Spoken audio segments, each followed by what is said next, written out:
Hey! Hi, Salut, c'est Léo, ça dit quoi? it's me. Hi, I'm the problem, it's me.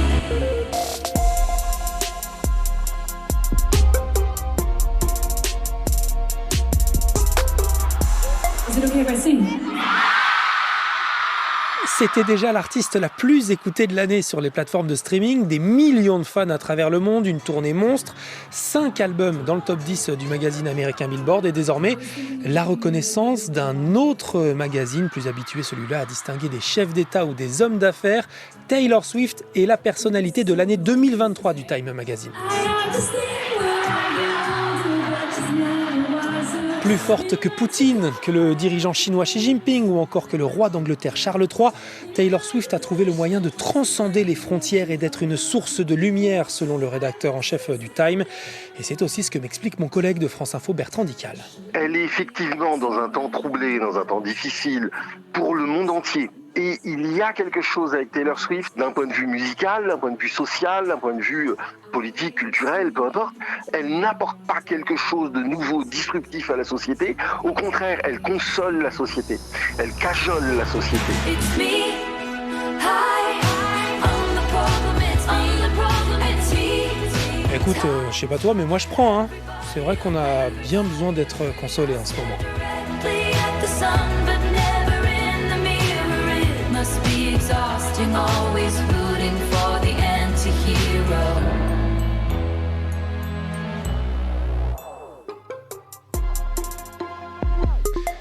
Parce que l'actu ce jeudi 7 décembre, c'est que ça fait maintenant 2 mois qu'Israël et le Hamas sont en guerre, 2 mois depuis l'attaque de l'organisation islamiste qui a fait 1200 morts en Israël et environ 240 otages. Les négociations pour la paix ou au moins pour une nouvelle trêve sont au point mort et il reste toujours 138 otages dans la bande de Gaza selon Israël qui a repris ses bombardements. Le Hamas dénombre plus de 15 000 morts et l'Organisation des Nations Unies a encore mis en garde cette nuit contre un effondrement humanitaire. À te signaler aussi aujourd'hui le placement en détention provisoire du terroriste qui a fait un mort samedi dernier près de la Tour Eiffel. Ce franco-iranien de 26 ans est également placé à l'isolement en prison. Ça veut dire qu'il est seul, confiné dans une cellule spéciale afin de ne pas entrer en contact avec d'autres djihadistes comme il a pu le faire par le passé. Il est mis en examen pour assassinat en relation avec une entreprise terroriste. Je sens sa main qui rentre dans mon short, dans ma culotte. Il passe ses mains sur mes fesses. Il ne s'assure à aucun moment de mon consentement. Gérard Depardieu, mis en examen pour viol, sera-t-il lâché par la grande famille du cinéma ? On peut tout dire de Gérard, sauf que c'est un violeur. C'est ce jeudi soir à 23h sur France 2, Gérard Depardieu, La chute de l'ogre, complément d'enquête. Il dévoile de nouveaux témoignages, dont celui de la comédienne Hélène Darras, qui révèle avoir porté plainte contre l'acteur pour agression sexuelle.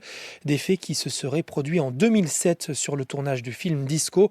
Elle avait 26 ans, lui 58. Déjà, il sent l'alcool, et puis son comportement, il est ingérable. Il me regarde comme si j'étais un morceau de viande. Moi, j'ai une robe ultra moulante. Il me rapproche de lui par la taille, ensuite il passe ses mains sur mes hanches, sur mes fesses.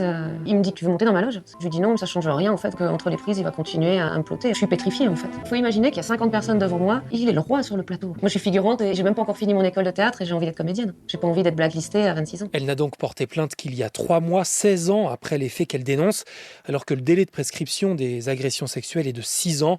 Selon les informations de France Info, la justice étudie tout de même toutes les options, d'autant que c'est la deuxième plainte qui vise désormais l'acteur de 74 ans après celle d'une autre actrice, Charlotte Arnoux. Gérard Depardieu, lui, nie toute agression dans une récente tribune dans le journal Le Figaro. Il disait être un enfant qui veut amuser la galerie, pas un violeur ni un prédateur. Allez, je te parle maintenant de l'équipe de France féminine de handball. Elle est en forme, 4e match et 4e victoire au mondial qui se joue en ce moment au Danemark, en Norvège et en Suède. Hier, les Bleus ont battu l'Autriche 41-27 et en attendant le match de la Norvège, elles sont toujours en tête de leur groupe. On suivra ça dans Ça dit quoi, mais comme on a un peu trop la gagne avec ces Bleus, je voulais faire honneur à la Fédération française de la loose.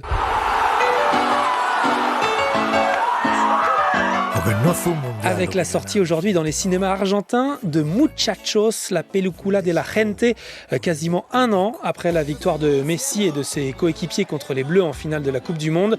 Les Argentins veulent faire durer le plaisir en se replongeant dans ce mois de décembre où une marée ciel et blanc a envahi les rues de Buenos Aires.